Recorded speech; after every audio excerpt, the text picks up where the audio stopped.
আমাকে সংবাদ মাধ্যমের বন্ধুরা মাঝে মাঝে জিজ্ঞেস করেন আপনাদের দলের কতজন শহীদ হয়েছে। আমি বলি যারা রাস্তায় নেমেছিল তারা কেউ তাদের বুকে দলীয় লোগো টানিয়ে রাস্তায় নামেনি। তারা গভীর দেশপ্রেম এবং দায়িত্ববোধ দিয়ে রাস্তায় নেমেছে। অতএব এখানে আমার আর তার বলে কোনো কথা নাই, সবাই আমার, সবাই আমাদের। এই বিভাজন আমরা চাই না। এরা কোনো দলের নাম অথবা যশ প্রতিষ্ঠা করার জন্য সেদিন লড়াই করেনি।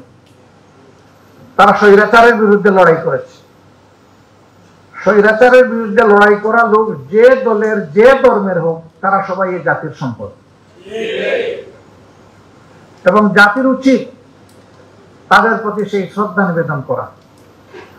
আজকে যে সাংবাদিক বন্ধুরা এখানে উপস্থিত আছেন তারাও তো বিগত বৎসরগুলোতে তাদের কলম মুক্ত ছিল না এবং মুখ খোলা ছিল না।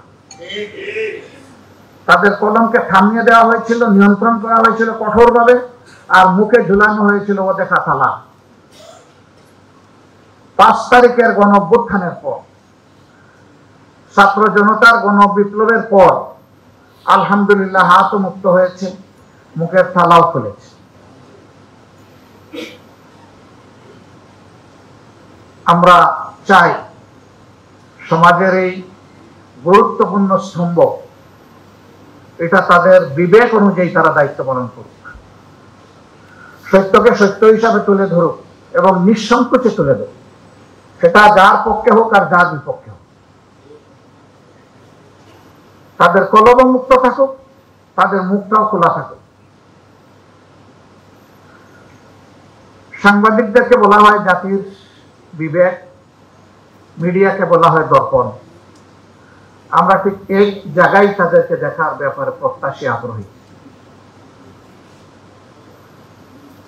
সম্মানিত বন্ধুগণ, আজকে এখানে সাংস্কৃতিক ফ্রন্টের আয়োজন।